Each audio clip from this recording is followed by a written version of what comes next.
Off Canada's magnificent Pacific coast, a six-pack of fighter jets are on an attack run. Their mission? To sink the unsinkable. Alpha Whiskey, sit rep.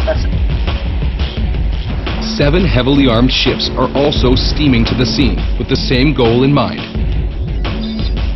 So is a primed and armed nuclear submarine. All are converging on a single target, the once mighty HMCS Huron.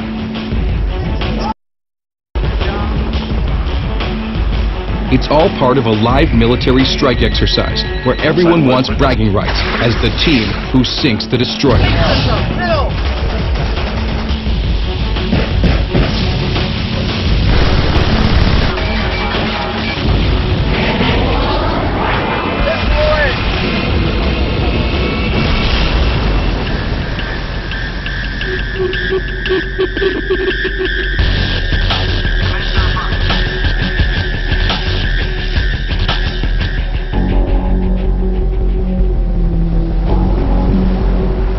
...100 kilometers off Vancouver Island in the Pacific Northwest.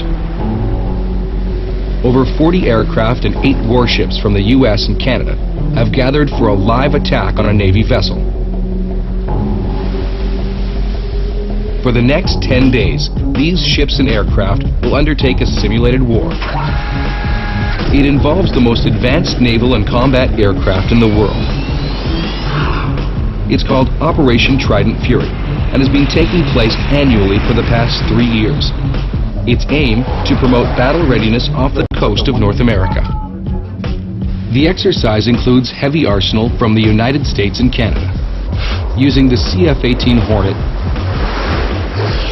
F-15 Eagle, AWACS, and maritime helicopters, destroyers, frigates, and to top it all off, a nuclear submarine. It's an impressive array of firepower. But this year, they've added a new twist. They've decided to sink a real warship.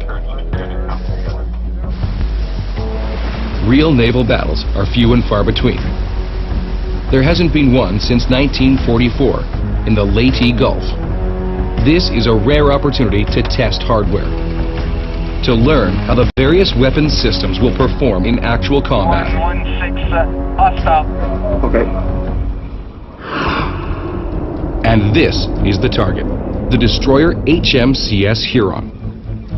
Docked at Esquimalt, British Columbia, the decommissioned Huron has been chosen for a live fire exercise during Operation Trident Fury. She's been stationed here for more than 6 years, while all toxic waste and hydrocarbons have been cleaned from the vessel.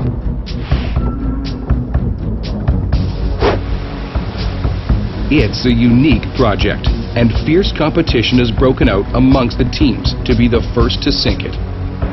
It's not confined to the naval tacticians. The Air Force has entered the game, upping the ante. If you think about the combat power and capability of 30 F-18s, either in an air-to-air role or air-to-ground, all carrying bombs and missiles, we figure we got the most effective combat force. Of course, the Navy tends to think they do with their destroyers and frigates. The Air Force will be up there with a lot of their expensive assets and taking shots at it, but when it comes down to it, we're going to be firing 76mm rounds into the ship, and they're going to be dropping 20mm bullets on it, and somebody's going to take it down. It'll be us.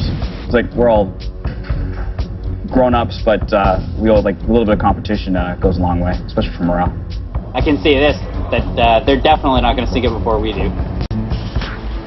The goal, to sink the destroyer using live fire. But it's not as easy as firing some missiles into her. Warships are designed to stay afloat under extraordinary circumstances. So combat teams will have to figure out the best way to attack Huron. Algonquin is a Canadian destroyer, the command ship for Operation Trident Fury. It's the sister ship of Huron, and almost an exact duplicate. By firing on Huron, she'll not only learn how to sink a warship, but her own tactical weaknesses as well. The irony is not lost on the team. This is Coxswain Taylor. He's a senior officer on Algonquin. The sinking exercise, or SINK-X, brings up mixed emotions for Taylor. On one hand, he'll be proud to deliver the fatal blow, but on the other, he has a deep affection for Huron. He served as her combat chief for a year and a half. She just had a really good spirit about her. It's hard to describe, but when you get to a ship, they all have their own personalities. It was a fighting spirit, positive, great environment to work in. One of those places everybody wants to sail on because she had such a good reputation. Huron is a tribal-class destroyer, launched in 1971. She's nearly 130 meters long, weighing more than 4,200 metric tons. A gas turbine engine propels the destroyer to over 30 knots. But she's not just fast, she's smart. And when Huron was launched, she was top of her class, loaded with all the latest in radar, sonar, and missile systems. Huron was built in the midst of the Cold War. Her primary job was to hunt enemy submarines and aircraft off the coast of North America.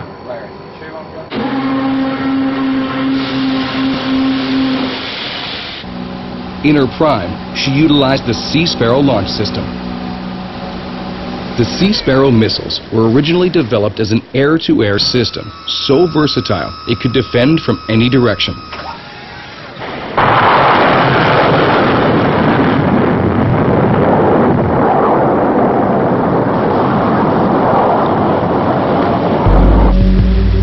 Technology was the key to gaining the upper hand, and Huron was one of the most sophisticated destroyers in the world. Over 30 years, thousands of men and women served on her. In 2005, she was paid off and decommissioned. She might have ended up in the scrapyard when the Navy decided to put her into service one last time. Well, you know, it's kind of a mixed feeling. You look across the harbor and you see the ship that you used to sail on rusting away and, you know, just looking worse and worse every day. And that's never a good feeling when you've served on a ship that had so much pride.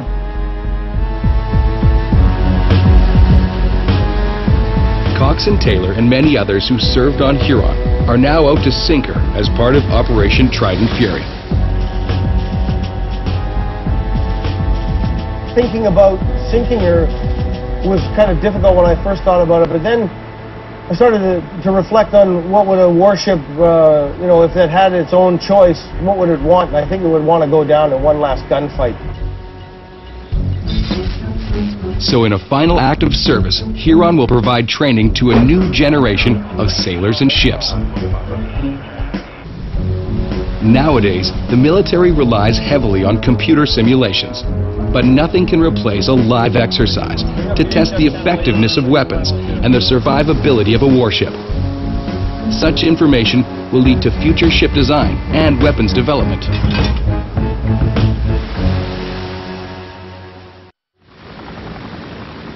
There will be at least 6 weapons systems being used against Huron.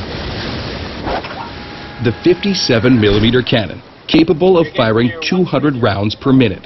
Hello, Captain. You sure you got the target? Affirmative, sir. We are locked on. Roger. Number 15. And the 76mm cannon, firing 120 rounds per minute.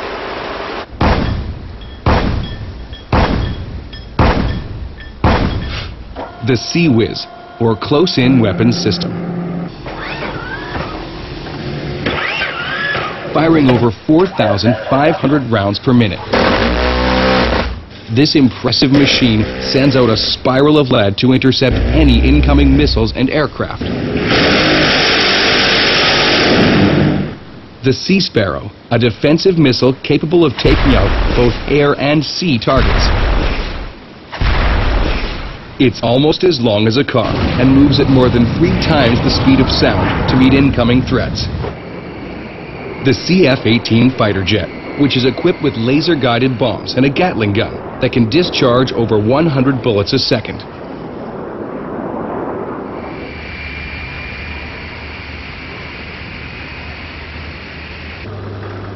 And finally, the USS Topeka, a nuclear submarine loaded with a ship-breaking Mark 48 torpedo.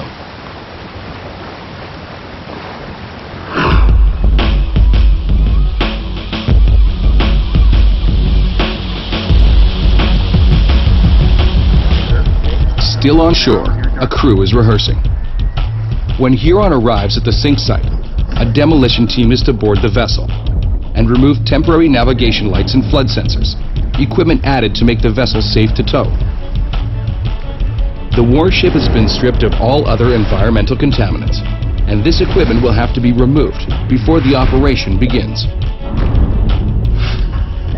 Carl Hesjedal and Steve Mandy lead the team. They must locate the equipment and all the dangers. The tripping hazards are extreme. The hatches are all gone. You could easily fall down the hatches.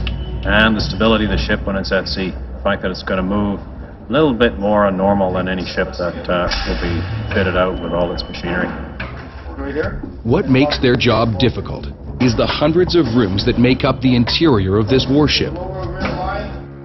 At 129 meters and weighing more than 4,200 tons, it was built strong to survive hunting submarines in the stormy North Atlantic. Strength came from having individual watertight compartments, and a series of bulkheads across the beam provided the ability to isolate sections flooded during a breach. All this is to protect the nerve center of the warship, the operations control room. From here, the exterior-mounted radar and weapons systems are controlled. Surface-to-air missiles, a 76mm gun, Mark 46 torpedoes, and a Phalanx 20mm Sea Whiz, making this warship a formidable foe. If you were a betting man, one of the favored ships in the competition would have to be HMCS Regina. It will start the attack on Huron. The responsibility for the success or failure of the operations falls on Captain Couture's shoulders. Let's do it right and let's do it quick. Okay, get on with it. Captain Couture is looking forward to the opportunity to test his team and provide them with realistic combat experience. Up to the watch, come up to 26 knots and commence our approach. Roger, coming up to 26 knots and course of 115. To prepare for the real thing, they tune up their weapon systems. Captain, sir, I have a clear range at bearing 095, permission to carry a firing run. Carry on to firing run. Yep. Oh, roger.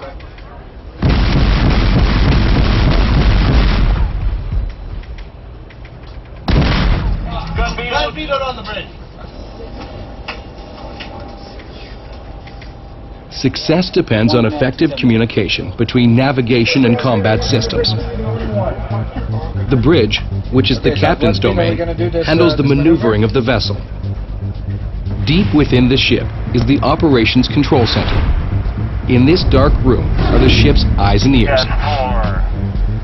It's full of the latest high-speed computers, providing a constant stream of information from an array of sensors and radars. The ops room has 4 sections. The front rows are the combat information operators. They fine-tune radar readouts and talk to other ships on secure channels. On the port side are electronic warfare operations. They fire guns and missiles. On the starboard side are the acoustic operators, the anti-submarine specialists, watching and listening to the underwater world. And in the back row, overseeing all the action, are the senior officers. They're next in command to the captain. Called war directors, these sailors take in 2-dimensional information from a computer screen and turn it into a 3-dimensional battle scene. And what they see are 3 levels of potential threats: air, surface, and subsurface.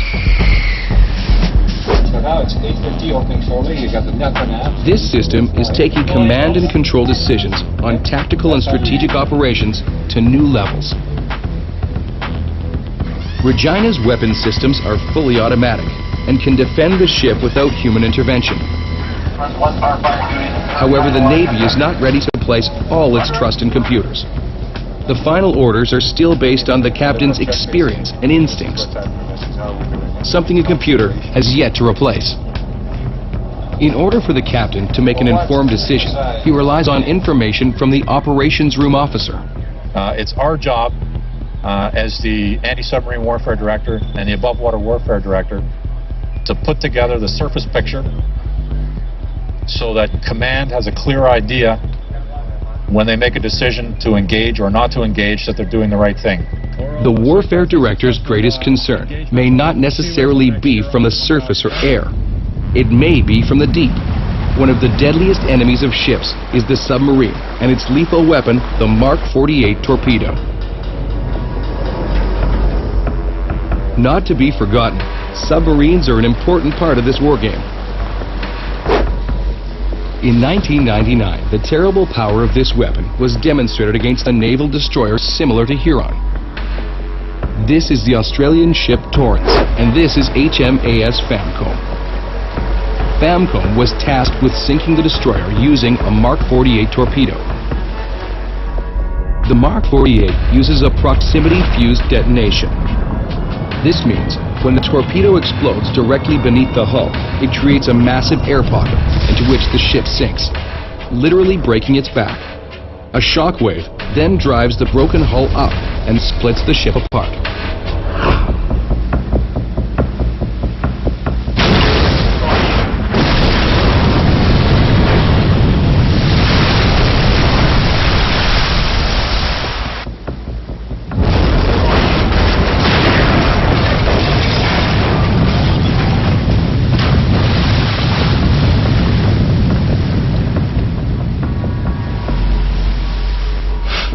It's like a giant has ripped the ship in two.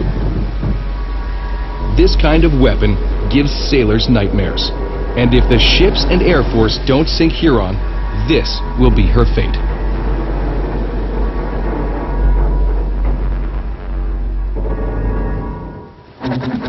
In the lead up to the SINKEX, testing of weapons begins as soon as possible to ensure that everything is working properly. On Regina, crew members put on protective gear, anti-flashguard wear, as well as a flak jacket in case of shrapnel. They're preparing to launch Sea Sparrow's surface-to-air missiles.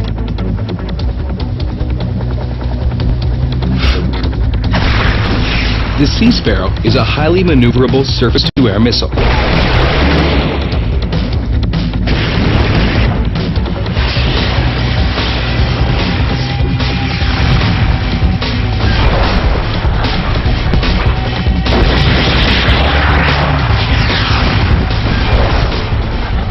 It packs a wicked punch and can blow enemy aircraft out of the air.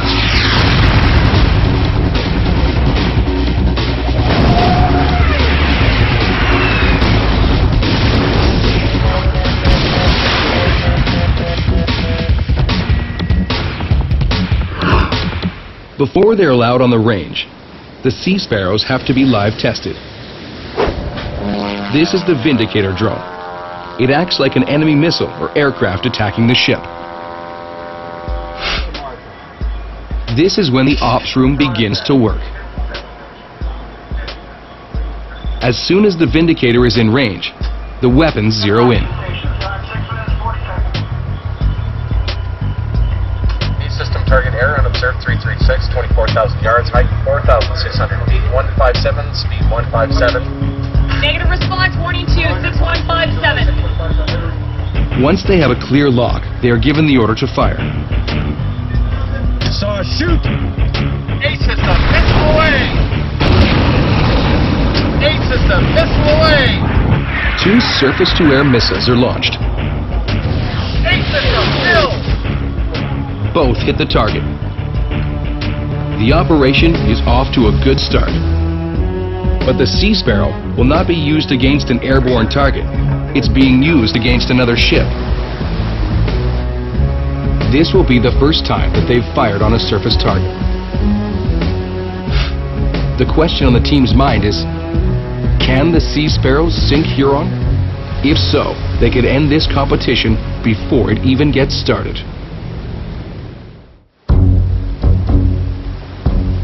Just before the SINKEX begins, all the warships take on fuel. In Navy jargon, it's known as a replenishment at sea, or RAS. It's a way of transferring fuel, munitions, and stores from one ship to another while underway. This is the tanker ship USNS John Erickson. It's part of the military sea lift fleet, roaming the world refueling U.S. Navy vessels. 200 meters long, it's twice the length of a football field, carrying over 180,000 barrels of fuel, enough to refuel 119 747 jumbo jets. Each of the receiving frigates carries 500 tons of fuel. That gives them a range of 9,500 nautical kilometers. That's 1/4 of the way across the planet without refueling. But out here, the engines are under heavy use, and the fuel tanks quickly run low. The dual diesel gas engines consume over 1.6 tons an hour, steaming at 15 knots.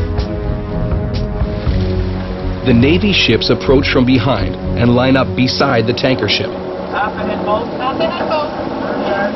Welcome back alongside USNS John Erickson. Stand by for shot lines, midship. A line gun launches a messenger cable between the vessels. Once connected, it's a carefully coordinated dance to hold precisely the same course and speed, or fuel lines will be ripped apart. The Erickson travels at 13 knots, or 24 kilometers per hour. But the receiving ship has to maintain exactly a half a knot more. Once on course and maintaining 30 meters apart, the fuel hose is hoisted over and connected. Everyone stays alert as the heavy fuel probe swings close by.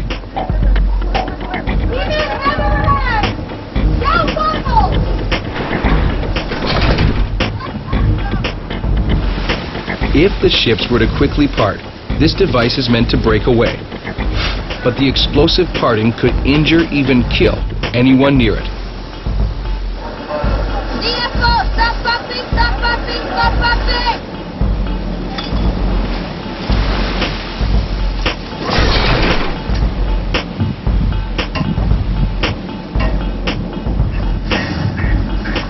With all vessels refueled, the SINKEX can begin. One of the main weapons being tested during SINKEX is the CWIS, or Close-In Weapons System. It can track quickly along the horizon and elevate nearly straight up.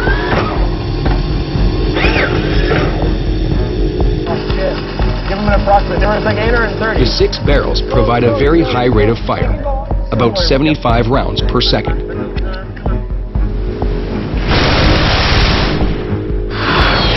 But what really sets it apart from other machine guns is its ability to think for itself. The CWIS is radar guided, built to track and take down incoming missiles, aircraft, and rockets. Controlled by a computer, this is the ultimate Terminator.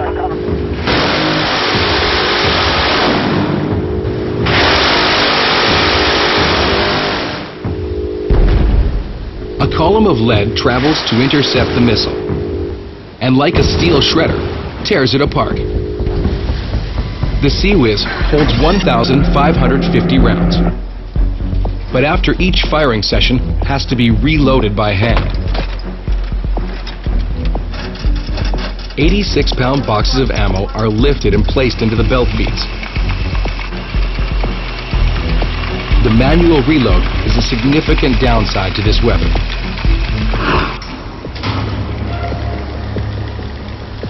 It's dawn of the big day.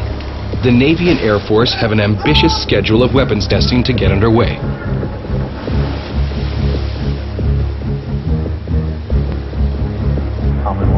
Before the operation can begin, the demolition team returns to the drifting Huron. They can now remove the remaining navigational and flood control equipment. Team members like Mike Hales live for these moments, but it never gets easier, no matter how many times he does it. I haven't seen the weather outside, so a little nervous anxiety. 4:49. Oh, dark. But they are not the only ones concerned. This is the helicopter crew that will transfer the EOD team to the Hulk.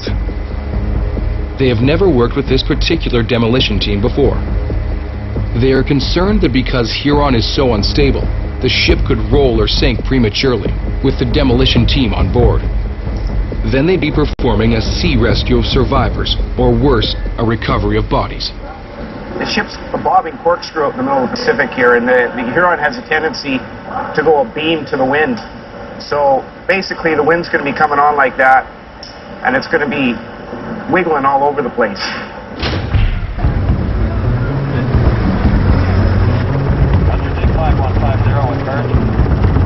Roger. Swick ORO, you copy, take 5142, 5150 with Burns, over. Swick copy, Burns affirm 5142. At last, airborne. Instructions are given in case of a crash landing.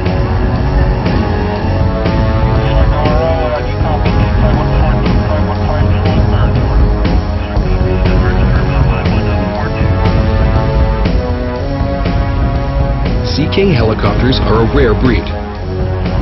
They live and work on board a ship, flying over water most of the time.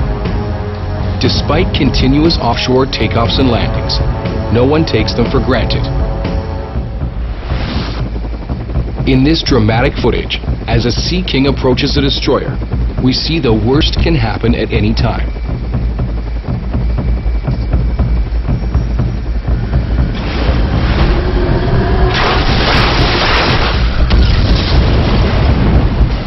But the team can't let fear overcome them, or they will compromise the mission. Once the helicopter drops them on the deck, they're completely on their own. What we'll be doing is we'll be loading on the helicopter here, flying over in a hover pattern over top of the old flight deck, put a horse collar on, and they're going to lower us down to the deck of the Huron. The most inherent danger in getting on board the Huron would be lowering down. So coming up to the edge of the helicopter, being lowered down on, but then it's your footing. The deck itself is all unstable. There's a lot of fittings that are exposed that normally are not there. This is a rare look into a dangerous operation. Petty Officer Second Class Stephen Manley has a camera mounted on his helmet, taking us into a world no civilians have ever seen.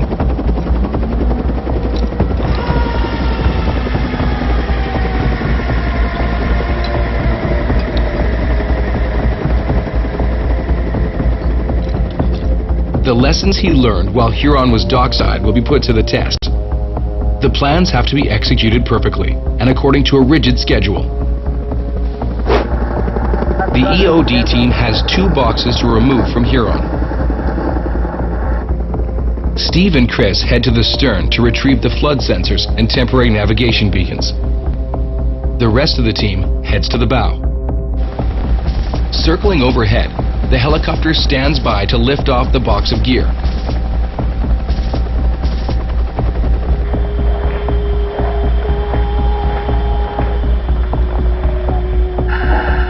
Zero hour is 30 minutes away. Did you disconnect it from the box yet? Did you disconnect it from the box yet? No, not yet. Okay, then I'm not cutting it. The fleet begins to take their positions and calibrate their weapon systems.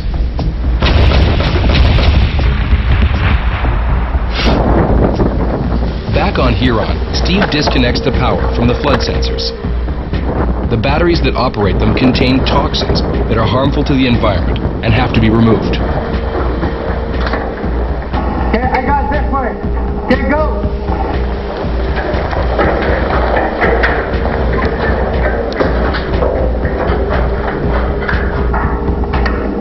Here comes the end.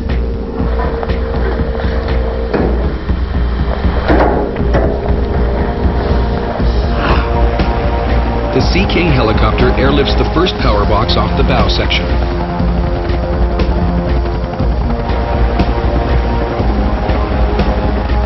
It's a 3B operation, air ready.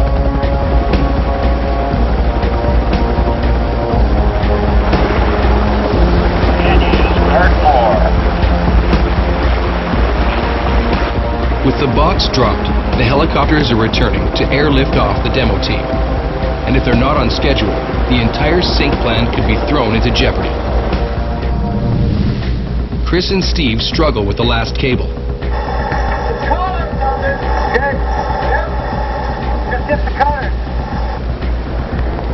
Time is melting away.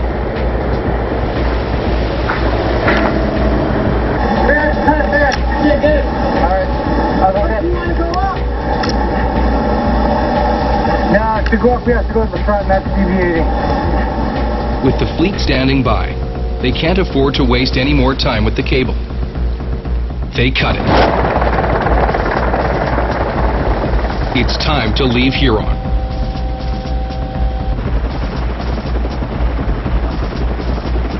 If all goes well, this will be the last time any humans will walk this deck.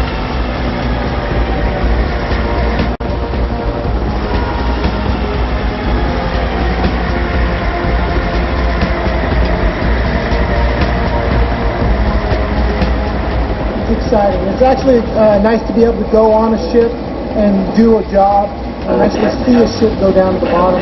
It's really a good feeling. It's a high adrenaline rush. I love doing this. The demolition team heads back to base. Now, the battle can begin.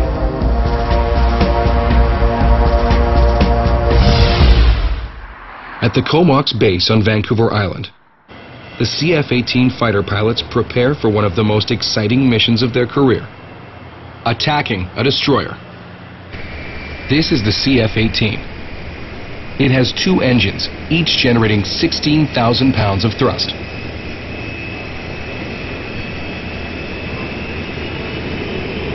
Moving at Mach 1.8, it's equipped with a lethal array of weapons that can take down just about anything. John Waugh, known as Streak, will take the point for the Air Force attack against Huron. It's really exciting. Live bullets, live bombs, things are going to explode. It's what we work for, it's what we train to. So this is, most exciting day of the mission, of the whole exercise for us right here. So it's going out and to sink a ship. The most impressive part of the CF-18 is the Vulcan M61 Gatling gun. It's a low-tech but powerful machine gun for close-in air-to-air dogfighting. This 6-barreled machine gun can fire up to 100 rounds per second. More than 570 rounds are held within the ammunition handling system. That's less than 10 seconds of fire time during a mission. The entire unit is compact enough to be mounted into the airframe of the CF-18.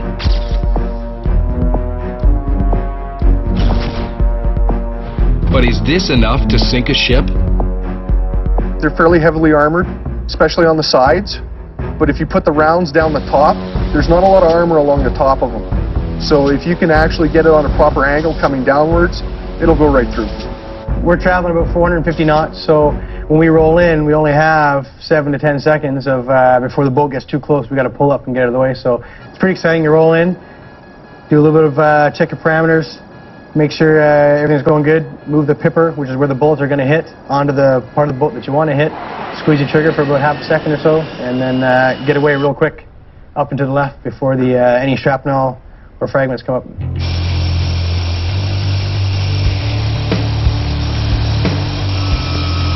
As the action picks up on the water, the jet fighters get ready to roll.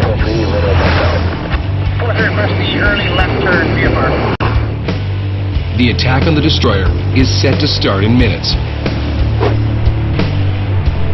Which of the many weapon systems will win the day? Each team hopes to make the final kill. The frigates and destroyers are positioning themselves into an attack formation. There are 2 destroyers and 4 frigates on the range. This may be the most powerful naval arsenal gathered on the 7 seas. It's 0 hour, and Huron is now free drifting, and the fleet is in position. First up to bat is Regina, followed by Algonquin. Bringing up the rear are Kurtz, Saskatoon, Alert, and Shoup. Standing by for the underwater portion is the USS Topeka, prepared to fire the Mark 48 torpedo.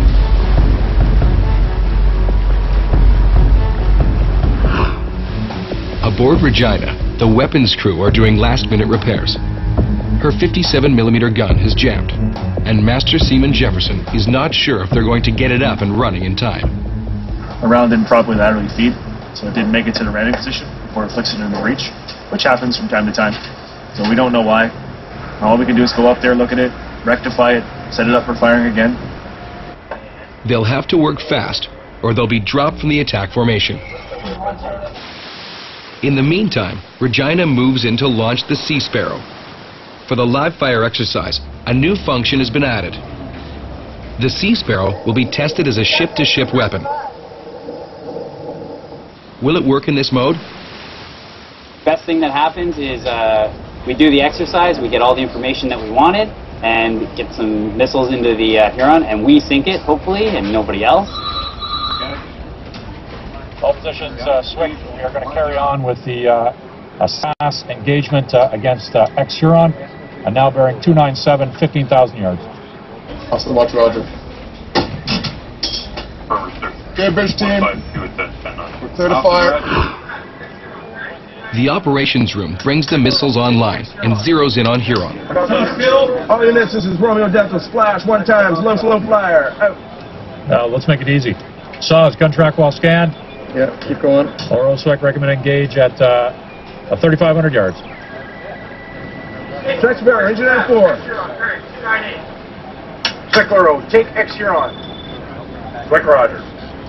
SAWs, shoot! Regina's having problems. Nothing happens. It's another misfire. Such a malfunction could be the difference between life and death during a real battle. They only have 5 minutes to fix the problem, or the next vessel takes their position to maintain the battle rhythm. But within seconds, they're back online. The second Sea Sparrow launches.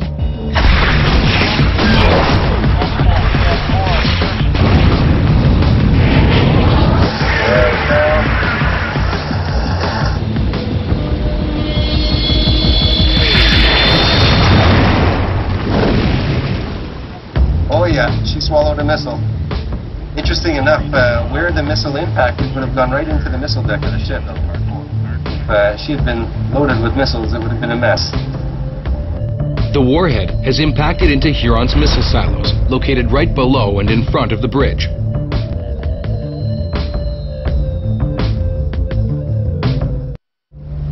Regina closes on Huron and prepares to fire using the 57mm Mark II.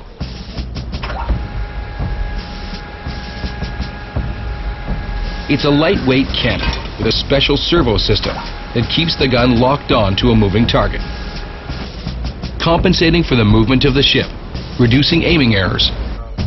Computer controlled from the operations room, using radar and infrared imaging. But has the crew been able to fix the loading mechanism?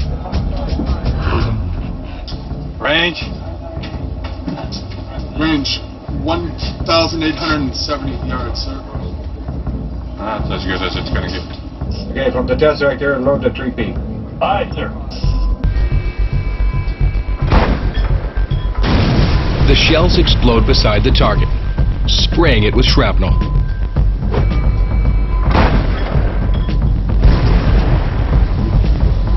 These explosions would have been enough to cause human casualties on board Huron.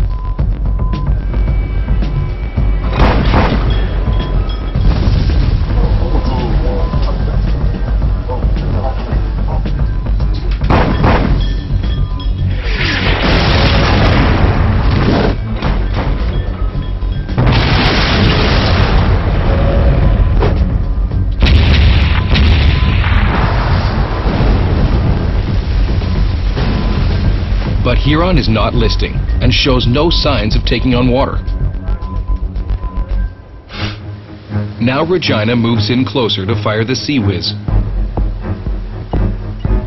Designed for small incoming targets, the radar has trouble locking on to Huron, a potential problem using the weapon this way. but using manual override, they were able to fire on the Hulk.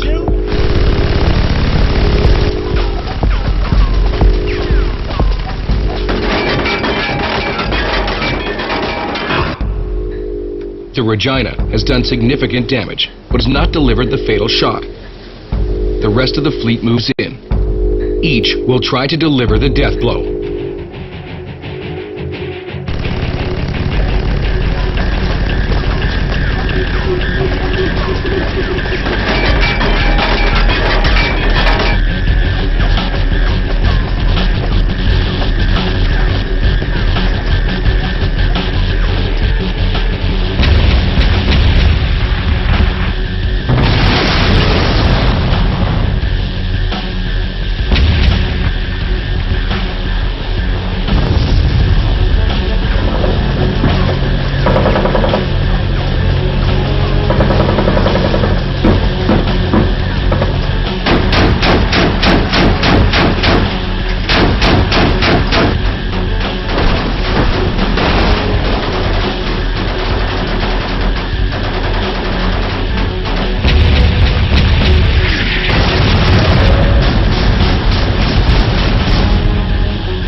After the pummeling, Huron shows no signs of sinking.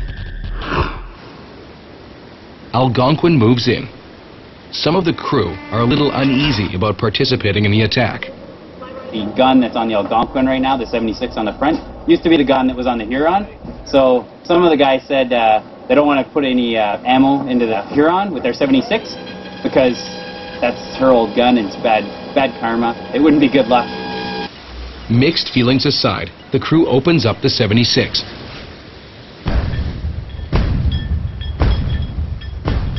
The glowing shells are fired at 80 rounds per minute.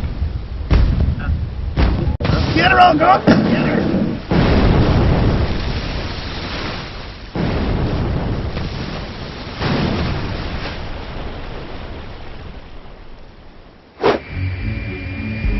The CF-18s are in the air. Before they make their run on Huron, they're going to take on fuel. The pilots don't want to miss out on their chance to sink the ship. Meanwhile, Algonquin is seeing the results of its attack. I don't know if the fighters are going to even make it out here for a run. If we're lucky, they won't. The old crew of Huron has gathered on the deck of Algonquin. As they watch, Huron's own gun finds its mark. It's a major blow. Huron starts to list. This could be the end. Well, we just did another firing run with the 76 mil, and the Huron is actually heeling over to starboard. You can see most of her flight deck and hangar top from here, which means she's taking on a lot of water. The CF-18 fighter jets scramble for a strafing run. Oh, this is Central 43, we target. Using the high-powered forward-looking infrared, Streak doesn't like what he sees. Got a heavy lift to her, nose been hit already. Yeah. Huron is sinking, but the jets still have time to attack.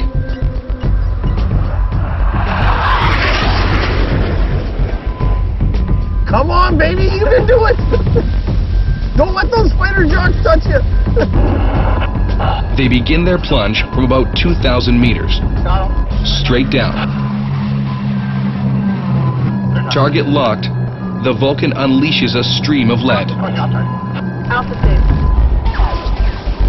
Pulling up, they reach a gut-wrenching 6 Gs, more than an astronaut on a shuttle launch. The boat is going down. Where's it coming? Oh, look at the hill, man. It's going. The CF-18s attempt one last pass before Huron disappears. Well, if you climb up and hide, I'm going to come in for one more shot. I'm clear about 5 blind. Going hot if you're in position or not. Streak opens fire. Altitude. Altitude. Altitude.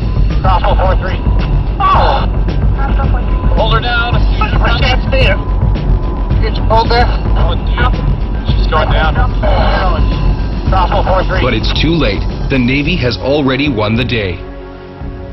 It's a spectacular end to a veteran warship. Huron sinks before the submarine can break her back with a Mark 48 torpedo. The rivalry is over, and it's time to pay their respects. See the Kirk, she's got her battle ensign flying, but they're honoring the Huron.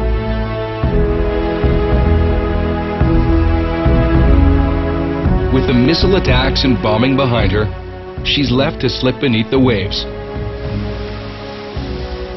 Taylor calls for silence to honor the ship that served her country for 30 years.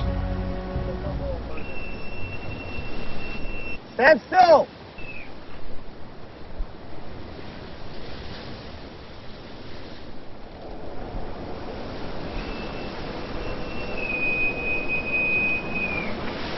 The emotions begin to take hold.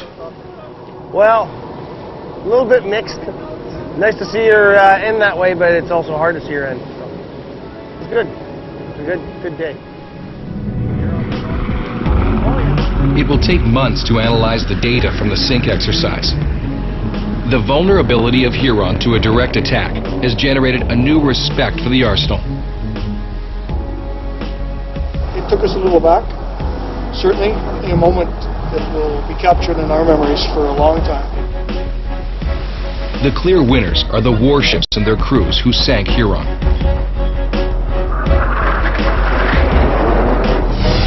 Bringing the SINK-X to a surprise finish before the jets or submarine even had a chance.